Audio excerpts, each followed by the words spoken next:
Hello, I'm VX Toycat, and welcome back to Seed Sundays. Seed Sundays is a weekly series I run on my channel where I talk about and show you seeds, Minecraft Xbox and Minecraft PlayStation. And today I have a seed to show you, which is great for those of you who are really excited about the new Biomes update, which has been confirmed to be in development. However, you can't, just wait till that update comes out. It might be several weeks, and if you want to do something between now and then this is kind of the best option, because, the best way to get new Biomes is just to start a brand new world until you get them. However, if you want new Biomes in your old worlds, this seed is a great option for that for a couple of reasons I'll be explaining in today's video. So please do like it if you do like it, because it helps out the channel a lot and lets me know you do like it. And the seed, if you are wondering, the most important part of any seed video is Biome Cat 385. It's on screen right now, and if you do type that in, you'll spawn somewhere in this snowy forest. But how is this snowy forest relevant to new Biomes in your existing world, you might be wondering? So basically, the cool thing about this world is depending on your system, you can do it differently. So if you're on an Xbox One or PS4 or intend to upgrade in the next couple of months, then basically the best way to handle this seed is just to explore the entire thing. I made sure that this has at least one copy of every biome, including the fabled mushroom biome you can see in the corner of my screen over there. Basically it's got one of every biome which has, all the exclusive blocks in them, so you can get your lily pads, you can get snow, spruce, one of each type of tree, including jungle. Basically it has all the things you need from the current biomes. The reason you'd want this is because the next update will water down the biomes, because there's going to more than double them, so finding each, exact biome you have right now is going to be tricky. So this means if you just expand the world, an option you have on the Xbox One and PS4, then when you expand this way, for instance, you'll be able to find those new biomes because it will generate afresh using a technique I explained, last Friday. But basically, yeah, that's how that works. It's a handy little way to do that. If you're on the 360, it's a little trickier to get new biomes in this old world, but it is still something you can do. So the exact way, you would do that is you wouldn't go to the little top island in the north there, so you'd see the mushroom island, but you wouldn't go to it, and basically you'd stick to this first island. It's a very handy, little way of working out what's where, and it's something I definitely recommend doing, and that's why it's pretty cool. So you just stay on this massive island, which does have a desert, it does have a swamp, it has two icy places, as well as a forest. It has lots of stuff you need, basically, and you can set up and do pretty well here.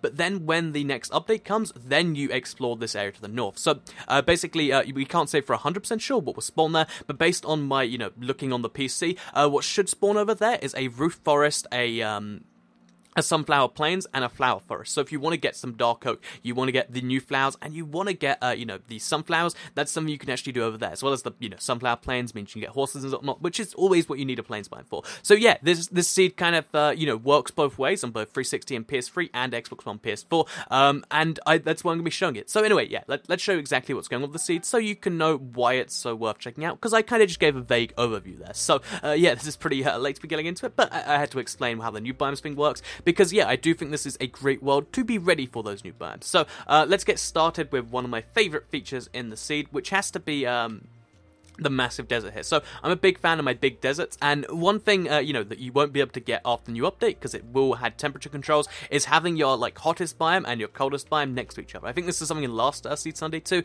but basically you can see there is literally just a massive ice pool over here next to a desert. It's really funny that it works that way, and yeah, this is something that you're not going to be able to get in the new update, but it's still something that's really cool, because sometimes you want to have your spruce trees, but have your house in the desert where there's no rain. It snows in the snow biome and doesn't rain in the desert, so it's just no rain all around, which is pretty great. And it just in general, it's a pretty cool big old place here, and it also has access, just in case you don't like the cold tiger biome. If you want it to be a bit more flat, you do have a snowy little plain over here, which does extend right out to the very corner of the world as we see it right now, over to here, which is pretty cool in my opinion, because if you set up a house over here, right now, this would be one of the safest places to do it, because mobs can't spawn on ice if you're not familiar, which means that basically the only place they can spawn is the tiny bit of over here where they'd be able to, and even then they would be, a little bit out of the range of your house. So yeah, a house in this corner would be pretty cool in my opinion, but whatever idea you take from this, it is a massive snow biome right next to a desert, which is, something we won't see anymore. So something that will soon be extinct, if you want to make the most of it while it lasts, and that's something you can do. But we also have a nice little forest over here. It's got some really, really big foresty trees, which is something all forests have, but this one seems to have more than normal. Just look at, these things and that thing and that. You can see lots of them here. I don't know if this is, slightly abnormal, or if this is just, normal and I just don't notice it, but I'm pretty sure that this many massive trees is a weird thing, and it's just cool to have a little forest here. Then we have a swamp here. I don't personally like swamps too much, but they do have valuable lily pads, something you can't really get anywhere else, and they also have access to, some oak trees and, nice caves to explore, all these things that you might want from a swamp biome. Oh, also slimes will spawn here. So yeah, just so you don't have to go too deep below ground, find a slime chunk. You do have a swamp here, and then finally over here we've got another snowy cold taiga biome with a little bit of snowy hills over here. So again, same kind of story in the corner here. Not quite so true, because it does have a little bit of a beach here, which is kind of funny to me. But yeah, that's pretty cool in my opinion. It's basically a great bottom island, and also one thing I did forget to mention is that it has this very, very random desert temple, which seems to be kind of removed from the... I'm not entirely sure why it's removed in this way, but it's like removed from the rest of the thing. But unlike the rest of glitch temples, instead of being cut off by the edge of the world, it's perfectly at the point where it can't be cut off. But this also does mean it can't be destroyed, because there's a lot of sandstone that's on the very edge here, that no matter what you do here, if you wanted to make something here, which I doubt you would, but it is worth mentioning that this cannot be removed ever. It stays there forever. So yeah, if you want to do that, it's pretty cool. Also, using the good old ender trick, you can kind of, glitch yourself behind this wall here. So in case you do want to play, I don't know, hide and seek with your friends in your world, that's something you can totally do to confuse them. But yeah, as always, if you're not familiar, these places do give you a bunch of randomized loot. Each 4 chests give you random things like diamonds, emeralds, all these sorts of things. Today we've got some gold horse armor, some bones. Oh, we got some emeralds, we got some iron, and we got some gold. So pretty standard. A lot of the time you find diamonds, a lot of the time you don't, but you might be good, happy enough and, lucky enough to find, diamonds and stuff. But that's an enchanted book. So, yeah, that's that. If we, now, this is where you'd want to cut off your world if you want to make sure you get new biomes. Because on the 360 and PS3, your render distance will cover up to somewhere about where this island is, meaning you're going to realistically have about a third of the world, which is ungenerated, as long as you don't go to the mushroom biome over here, and as long as you don't go to the Stronghold, which is in the, unfortunately, the north part of the world. So if you just, stick to this bomb half, you do your builds, you get your stuff ready, that's fine. If you are on the Xbox One, PS4, you can enjoy currently the mushroom biomes, of which there is, I believe there's 3 massive islands. There's this island here, which is pretty big, but then there's this one, which kind of trumps it a little bit. And then, obviously, because it can't follow on from this one over here, there is one just over here too, which is having problems generating, which is, it's kind of nice. It's got a decent amount of area to it. And yeah, this is the furthest northeast thing in the map. There's just kind of big ocean here. This sea does have a big ocean problem, which I know some people aren't the biggest fans of oceans, but you do have to remember that, oceans aren't really that common on Minecraft consoles. So, if you really hate oceans, that's a problem. Make sure you have boats. And also, you can just build bridges across stuff. That's something you can always do too. But if you haven't experienced oceans, it can be really fun sometimes to just, boat from place to place, have your stuff separated by an ocean. I don't know, it reminds me of the Wind Waker, so I'm always a big fan of that. So, yeah, with that said, 3 massive mushroom islands, and then to the north here, another swamp biome. But most importantly, the thing you really might want, especially if you're doing this, is the plains biome here. So the plains biome, pretty great for spawning in all the mobs, but also apparently the swamp biome has a swamp hut just over here, so that's always pretty cool too. A bunch of lily pads, of course. Again, if you want to make a lily pad bridge, that's something you can entirely do. But basically, you might have mentioned, you might have noticed I said jungle trees earlier. This does have the tiniest jungle biome in the world, but it will still give you access to jungle saplings, because it does have 3 jungle trees. Like this is so small. Like, look at this tiny portion of the world that's jungle. It's just from here over to there, and that's about it. And it doesn't even properly, it circles around like that.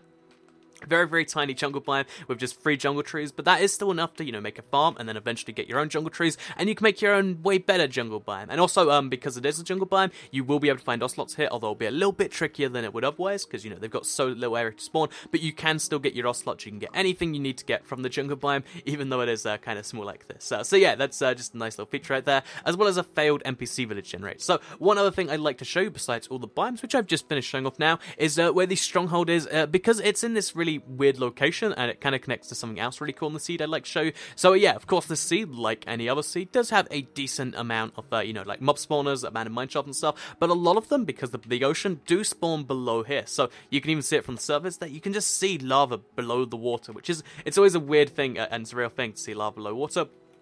But the cool thing about this one is, if you look in here, it's got some lava, it's got some water. That's pretty cool by itself. But it also has an abandoned mine shaft, which is kind of drowned out by the water and has like it's very, very weird basically. But it also has a handy little chest here with a free iron pickaxe, iron ingot, and some bread. So really, it's just some nice food to keep you going. But there is an entire abandoned mine shaft to explore. I think this might be 2 joined into one, because it is a pretty big one. As you can see, it goes over to here, and then even from over here, if you take a left turn here.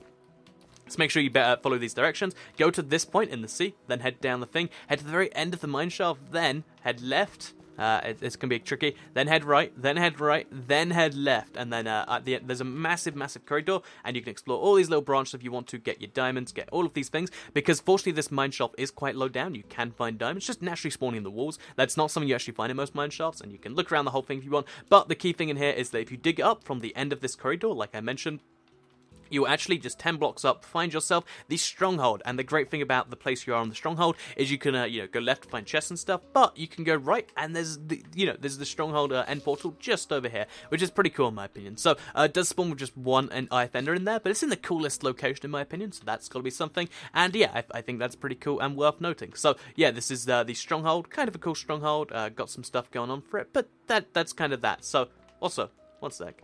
Yeah, so I thought I saw something. Okay, it was a spider. I was like, what did I just see out the corner of my eye? Also, we got some flowing torches. This always happens in Strongholds. They always have some form of weird glitch. But, if you haven't seen those before, it's definitely worth coming here to check out. But yeah, let's fly out of here. We'll probably just get loads of water in here because we're underwater. And yeah, that's about it for the seed. The one more thing I'd like to show you, I'll mention as I do my little outro here thing here. So I hope you did all enjoy the seed. I hope you are all excited for the new biomes. I think this really is one of the best ways to be prepared for that because, like I mentioned, this seed has access to 3 of the new biomes, and you know that for sure. Whereas if you try any other random seed, then you might not. You might get lucky, or you might just get all existing biomes again. You never do know. It is one of those really tricky things. But hopefully, no matter what you do to be ready for the next biomes update, you are successful. Hopefully, it is this seed, but it's great either way. Like the video if you did like it, share it if you really liked it, and subscribe if you're new around here. I make videos like this every single day on my channel, including a Seed Sunday every single Sunday, as the name might suggest. And yeah, the funny thing I wanted to show you is the fact that there's a massive lava pit right here in the desert biome to make the desert even better. No rain and a big lava pit